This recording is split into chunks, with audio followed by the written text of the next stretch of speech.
Mesdames, Messieurs, bonsoir et bienvenue dans l'actualité ce soir. Ce chiffre alarmant, une viennoiserie sur deux achetée dans vos boulangeries serait industrielle. La raison, là encore, le coût. Certains plaident pour une plus grande transparence. Dans le Loir-et-Cher, une initiative unique va être lancée lundi prochain, la création d'une charte de la viennoiserie fait maison. 12 mois de prison avec sursis pour une infirmière de l'hôpital Clocheville à Tours. En juillet 2006, elle avait injecté une surdose mortelle de chimio à une petite fille de 18 mois atteinte de leucémie. Et puis une exposition au château de Tours, 5 artistes récompensés par le prix Marcel Duchamp. Il y en a pour tous les goûts, de la peinture, du dessin ou encore des créations sonores. C'est jusqu'au 15 septembre. Mais on ouvre ce journal avec le brevet des collèges. Il a débuté aujourd'hui pour 800 000 collégiens de France. En Indre-et-Loire, ce sont près de 7 000 candidats qui planchent pendant 2 jours sur des épreuves d'histoire, géographie, de français ou encore de mathématiques. En Loir-et-Cher, ils sont un peu moins de 3 900. Des collégiens qui sont sortis d'épreuves aujourd'hui vers 16h, 16h30. Image ici du collège Anatole France à Tours sur les bords de Loire. On en vient à ce qui peut faire scandale dans le pays de la viennoiserie. Vous avez une chance sur 2 de manger un croissant ou un pain au chocolat industriel, même lorsque vous l'achetez chez votre boulanger. Ceci l'avoue difficilement, mais la logique des coûts l'emporte bien souvent sur l'artisanal. Certains réclament plus de transparence et dans le Loir-et-Cher, lundi sera lancée une charte de la viennoiserie fait maison. Mickaël Briffaut. À 16 centimes hors taxe, donc là on se doute bien que c'est pas vraiment un produit exceptionnel. Et après vous avez ce produit-là. Vous voyez, viennoiserie crue, Isigny Sainte-Mère, beurre d'Isigny AOP. Il serait un boulanger sur 2 à choisir leurs croissants dans les catalogues des industriels plutôt que les faire de façon artisanale. Le sujet est tabou, notre boulanger préfère rester anonyme de peur de perdre ses clients. Mais il indique que si les viennoiseries, il préfère les acheter toutes prêtes, c'est parce que c'est moins cher, ça lui évite d'embaucher quelqu'un et il y a moins de pertes. C'est un industriel qui est bon parce que c'est du haut de gamme, mais c'est pas fait maison. Donc oui, effectivement, je triche peut-être. Mais je triche pas plus qu'un boulanger qui va le faire à la maison, mais qui va mettre des produits qui sont pas toujours de bonne qualité pour tirer sur les prix, pour avoir une meilleure rentabilité. Donc, est-ce que je triche plus que ce gars-là? Pas sûr. Pour le moment, seule une loi de 1998 oblige les boulangers à fabriquer eux-mêmes leur pain. Et si les viennoiseries industrielles ont envahi les boulangeries, c'est bien parce que c'est permis et que les croissants à acheter sur catalogue 30 centimes pièce sont revendus parfois jusqu'à 1,10 €. Je pense qu'il y a tromperie sur la marchandise quand on décongèle sans le dire aux consommateurs. Parce que ça incite évidemment, par le prix qui est proposé, le consommateur à acheter ces produits congelés et décongelés, alors que l'artisan, lui, passe son temps au fournil. Pour plus de transparence et sauvegarder ce savoir-faire artisanal, la Fédération des boulangers du Loir-et-Cher lance une charte. L'objectif, mettre en avant le fait maison. Sur les 200 boulangeries que compte le département, une cinquantaine ont déjà rejoint le projet. Nous avons pensé à 2 logos, c'est-à-dire qu'il y aura un logo à l'intérieur devant naturellement la présentation des viennoiseries et puis un logo, un visuel qui sera donc interne et externe et qui permettra aux consommateurs qui passent devant la boutique de l'artisan boulanger de deviner tout de suite par l'inscription que cet artisan fabrique bien toute sa viennoiserie. Surpris par le succès de son initiative, le boulanger de Blois compte bien poursuivre son combat. Il souhaite désormais amener plus de transparence dans le milieu de la pâtisserie, également envahi par l'industrie. Mais avant tout, il veut étendre son réseau du fait maison à toute la France. Et justement, cette initiative du Loir-et-Cher intéresse déjà 4 autres départements, dont la Fédération de la boulangerie d'Indre-et-Loire.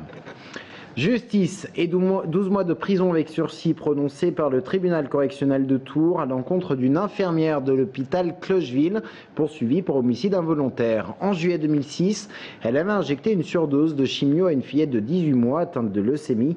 La petite n'avait pas survécu. Anaïs Michaud.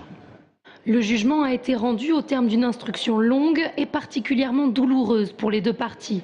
Si la souffrance des parents de la petite Cécile, décédée à l'âge de 18 mois, est difficilement imaginable tant elle doit être immense, L'infirmière de nuit qui lui avait injecté plus de 5 fois la dose prescrite dans le cadre de sa chimiothérapie reste elle aussi traumatisée. Sa vie a basculé, les faits sont relativement anciens, ils datent de 2006, elle avait à l'époque 24 ans. Depuis lors, elle s'est réorientée, c'est-à-dire qu'elle ne travaille plus en milieu hospitalier.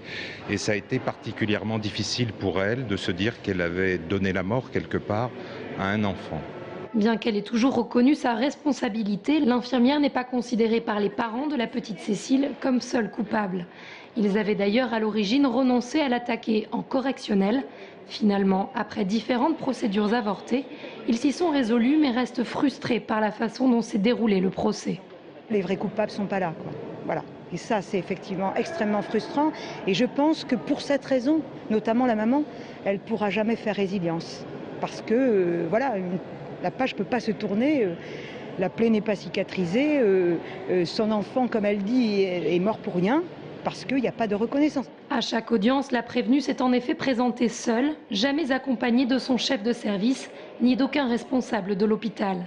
On ne connaît pas encore la motivation du jugement qui a déclaré le tribunal incompétent, mais il semblerait que la Cour ait considéré justement que l'affaire ne relèverait pas du pénal, mais davantage du tribunal administratif, c'est-à-dire que la responsabilité de l'hôpital lui-même serait engagée. En effet, ce genre de soins, habituellement réalisés en présence d'un médecin, avait été administré par l'infirmière seule. Depuis, l'hôpital Clocheville fait contrôler l'ensemble des dosages par un pharmacien entièrement attitré à cette tâche. Une reconstitution judiciaire hier dans le vieux tour autour de la place Plumereau. Des barrières et la police ont quadrillé le secteur en début de soirée. Il s'agissait de reconstituer les faits d'une violente agression à la grille d'égout. Les faits remontent à une soirée du mois de juillet dernier. Un homme de 36 ans avait été retrouvé grièvement blessé. L'auteur présumé de l'agression, mineur de 17 ans au moment des faits, avait été mis en examen et écroué pour tentative d'homicide. Au Conseil général d'Indre-et-Loire, les heures sont comptées pour Marisol Touraine à la présidence. Demain matin, elle présentera officiellement sa démission.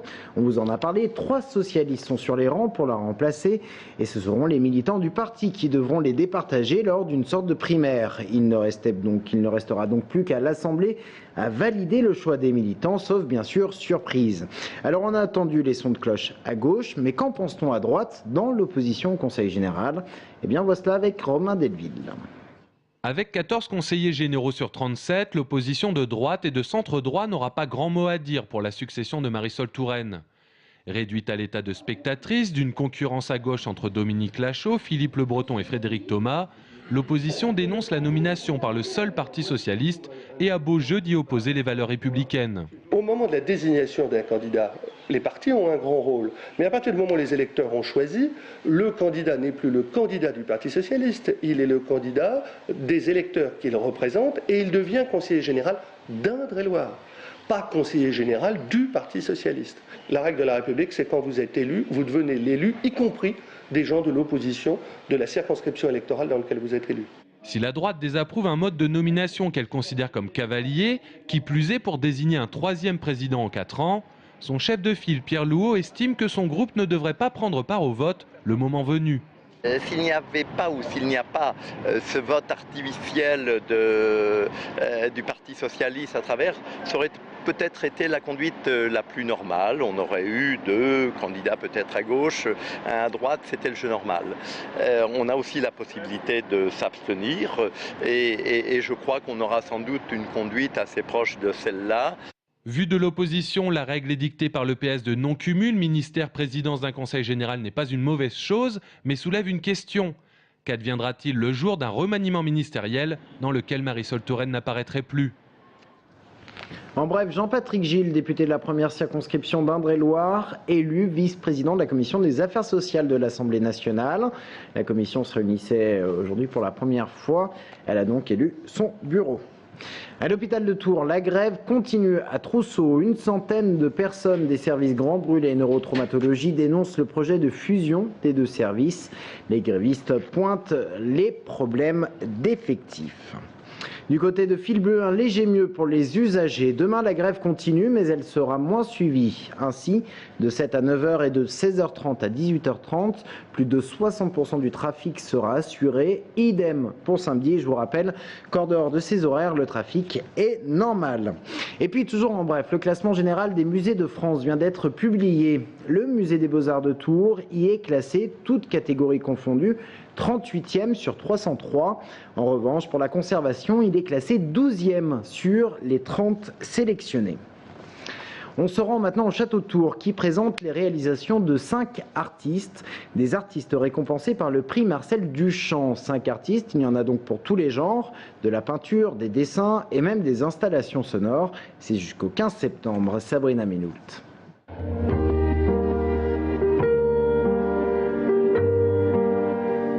Cinq artistes et 100 façons d'interpréter leur art. Figures oniriques, couleurs, une mise en scène qui invite au rêve. Pourtant, derrière certaines images, comme ces lapines univers de Valérie Favre, se trouvent des codes bien cachés et souvent même surprenants. C'est une femme, donc c'est une lapine, et c'est un phallus, c'est un pénis. Et c'est ma manière à moi, en étant partie en Allemagne, de dire à tous mes collègues allemands, qui étaient quand même assez impressionnants, la peinture allemande, il faut le dire, de dire que j'étais là aussi et que j'avais aussi un pinceau. Voilà.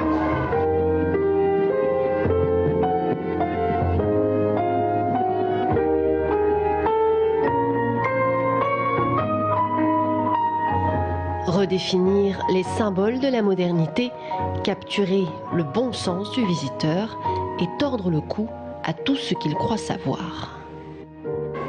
Je suis très intéressé par la notion de haut et de bas en fait. Vous voyez, généralement j'aime bien ramener les choses culturelles, les ramener à terre, et ce qui est à terre, l'élever, essayer de l'élever.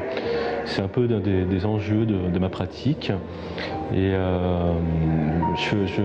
pour moi, il y a une grande différence entre la culture et l'art. Moi, je ne suis pas dans la culture. La culture ne m'intéresse pas. Je suis dans l'art, donc dans une actualité quotidienne.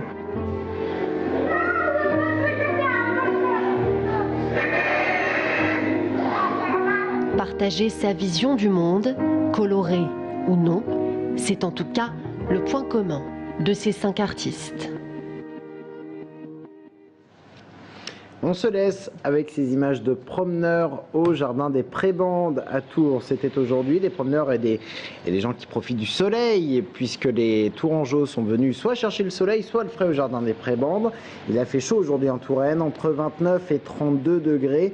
Le maximum relevé du côté de Régnac ou encore de Joué-les-Tours. Voilà, c'est la fin de cette édition. Merci de l'avoir suivi. Dans un instant, on parle tourisme. Restez avec nous.